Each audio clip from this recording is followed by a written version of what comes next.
Good evening, everybody. On this warm summer's evening, and I'm so grateful to see you all. I'm thinking how warm it is, and I don't know about you, but I've got my glass of water here in case I get a little hot or I lose my voice. So forgive me if I take a sip from time to time. I want to begin with gratitude, really. I was listening to Flint at Inquiry, and he said, that we don't always know what brings us here, but something brings us. And I have no idea what's brought me here to this place today, but I'm here. I'm here, and I'm here willingly. And I just feel such great gratitude for all of the teachings and the teachers and all those who have gone before and all those who are here now and all those who will continue with this practice. So I talked to Flint a little while ago. I sent him a message, I can't remember how long ago, because I was curious about this idea of giving a talk. And I said to him, what? Is there something special about these talks? He said there's two sorts, which kind of intrigued me. And he said one's called a teisho, and a teisho is a talk that somebody gives about really what's happening in their own practice and how that's moving through them, and they're sharing it with others. And the other is a Dharma talk, in which is where somebody actually, like Flint does often on retreat, may have a piece of text or something that is from the Pali Canon or from the teachings that he refers to and that we study together and we look at together. So this is definitely a teisho. It's coming from Lynne's practice. And as I sit here now, I was debating with Josh what this talk is called, and I don't know whether it really has a name. Probably it's just called Honouring, or as an alternative, it might be called Early Mornings. And I have, as I'm sitting here now, I'm just kind of recognizing that my altar, I've turned my room is in a different sort of orientation today.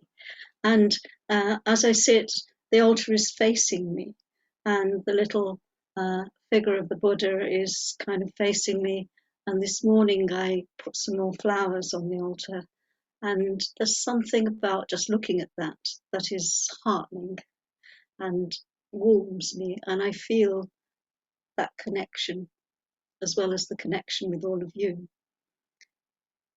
And in this room here, I have also the words of a painter called Richard, if I can say his name right, Diebenkorn. And there's some words that I remember Flint offering a long time ago, and they kind of spoke to me because they're about creating. And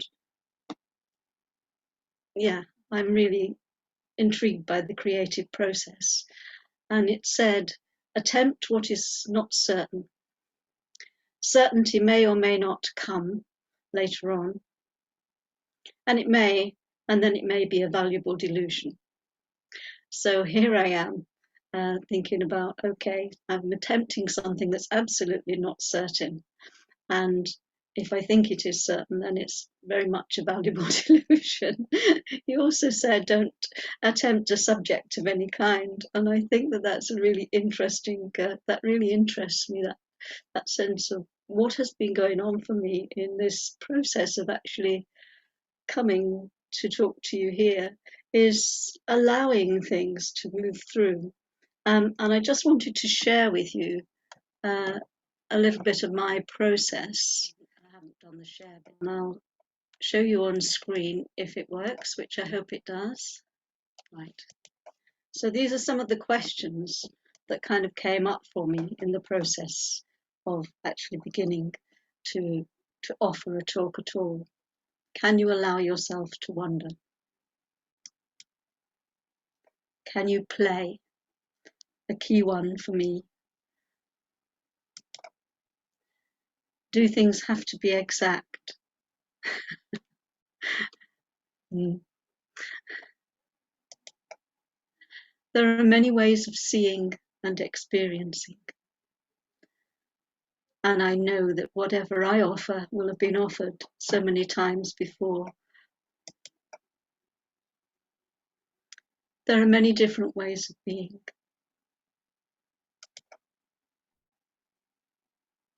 We always seek clarity, and the mist is here.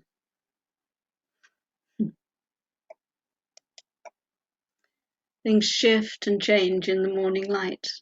Everything shifts and changes. And in particular, mornings are my time for thinking. So things shift in the morning light. And then the mountain appears beautiful and daunting.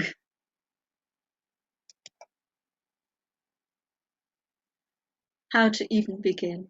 These are my little feet down here, waiting to tread on a path. However big and unreal things feel, this, I don't know whether any of you have seen it before, is actually a model of the moon that was made, and it's hanging outside Norwich Cathedral. So things feel immense and unreal.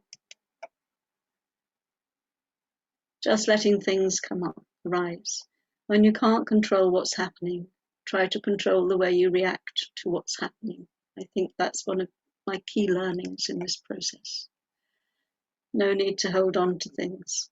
I love this picture. This is by Lynne Carrington, who's a surrealist, and this is a giantess who's holding a little tiny precious egg. Taking the first step. That's the hardest bit, I think. Giving a talk is a practice of letting go. And you'll probably find that as you meet me more and more over this coming year, that I love children. And this particular book is one that my children used to love when they were little. And it's about a giant who thinks he's got to be smart, and he gets a whole set of new clothes, and he gradually lets them all go and gives them away, and he ends up just being in the same dear giant that he was at the beginning. You're more than you can know. Yeah, that's inexpressible. This is also a book that I love, How to Begin with the Next Step. This is by Charles Mackesy. I can't see a way through, said the boy. Can you see your next step? Yes, I'll just take that, said the horse. I was thinking how that's what we're doing all of the time. You can get help from teachers, and believe me, I have. You're going to have to learn a lot by yourself, sitting alone in a room.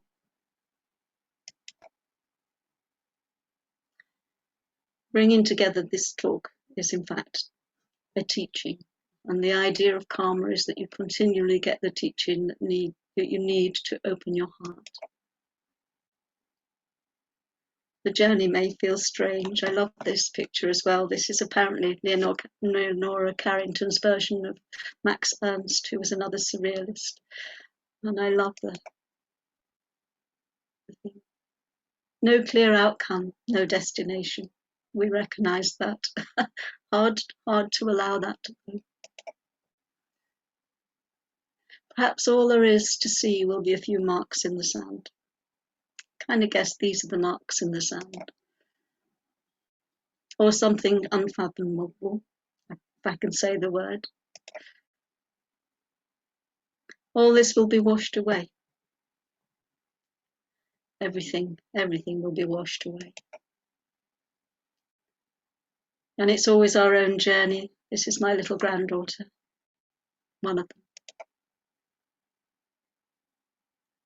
And we're always journeying in the great mystery. with different companions along the way.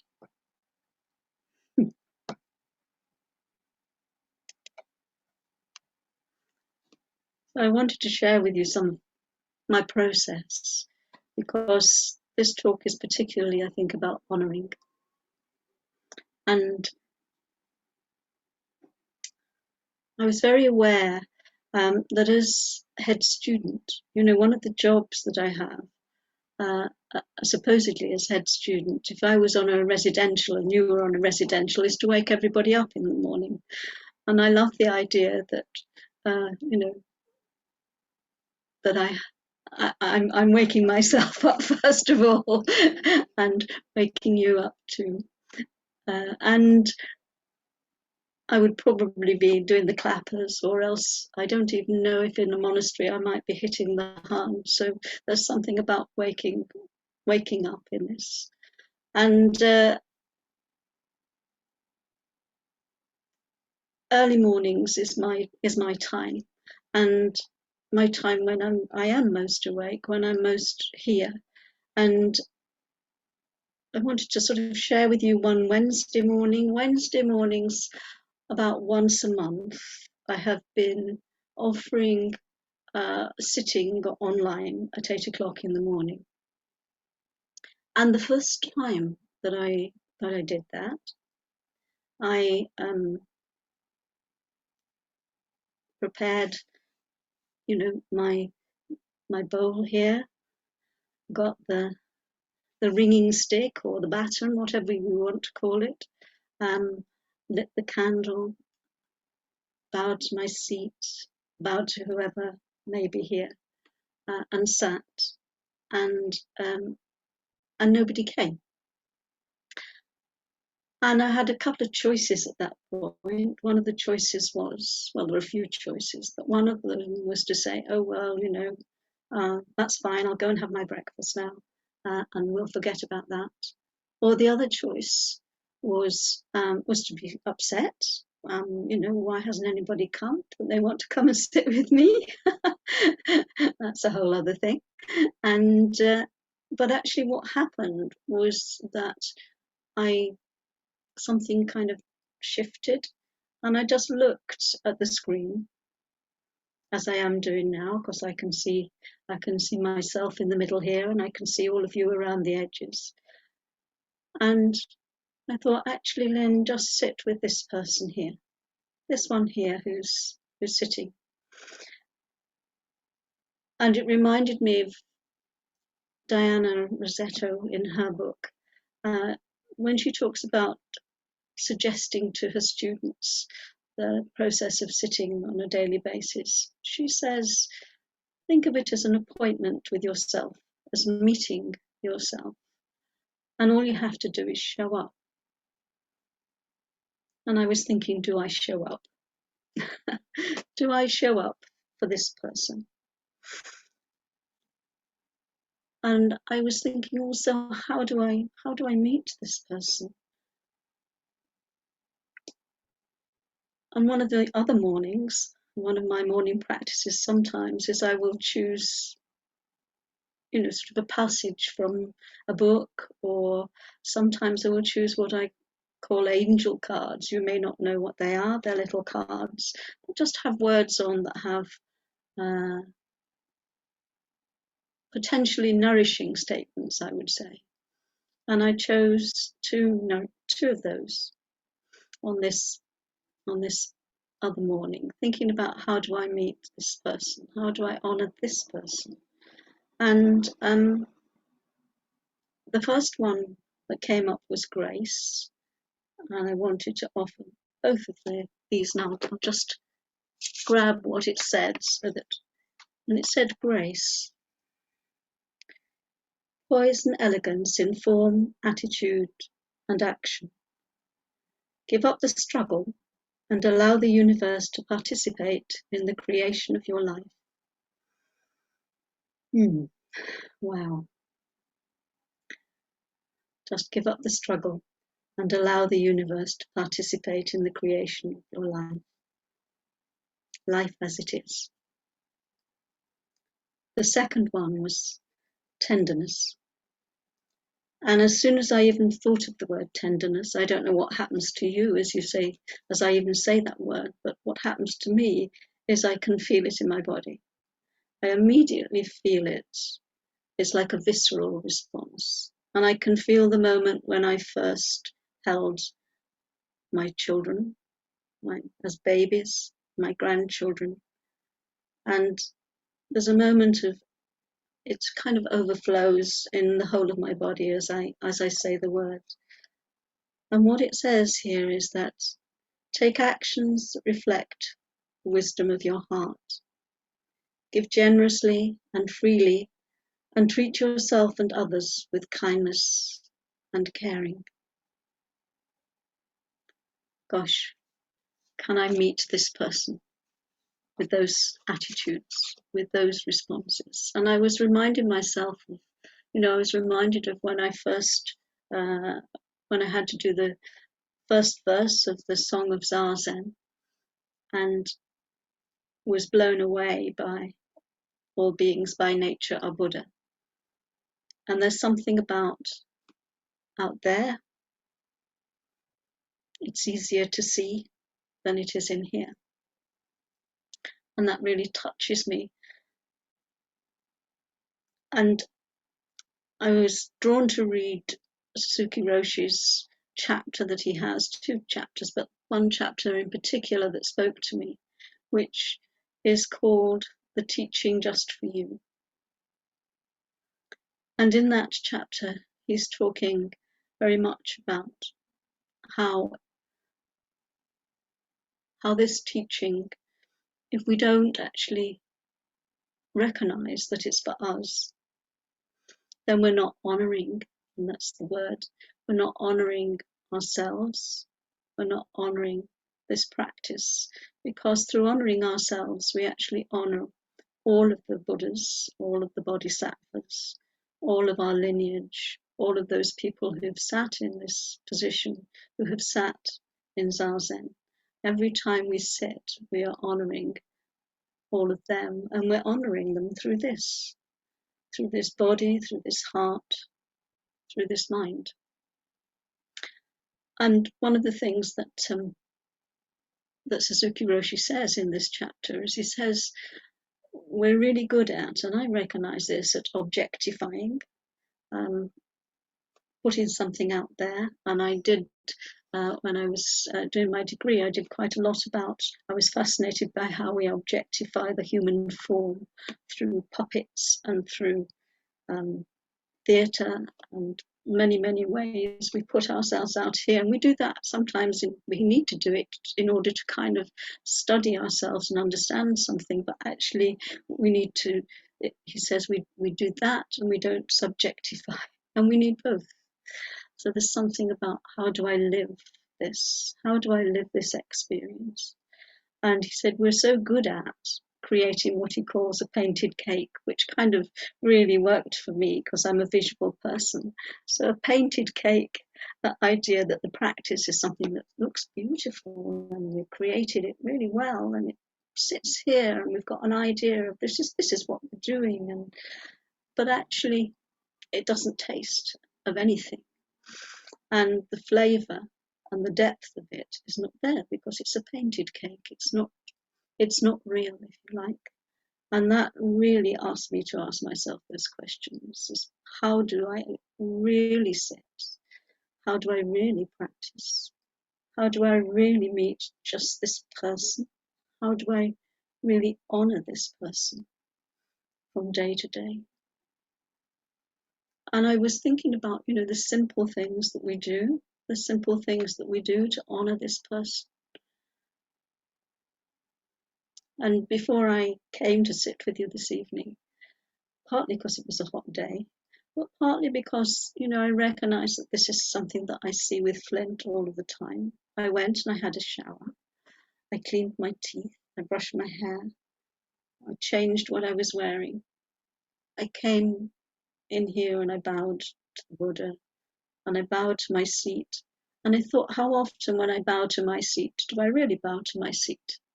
Do I really bow to this person, to this living organism to this person who is my only experience of being human and having Buddha nature at the same time. And in the simpleness of our vows, there is something about that honouring, for me, that honouring of ourselves. And there was something in just being able to see myself on the screen that actually shifted that for me completely. And one of the things that Suzuki Roshi says, which kind of sums a lot of it up, is, but whatever you say about yourself, and we all have things we say about ourselves, you are the only one. You cannot escape because the whole world is yours. This is beyond the truth we can talk about. This is the ultimate truth.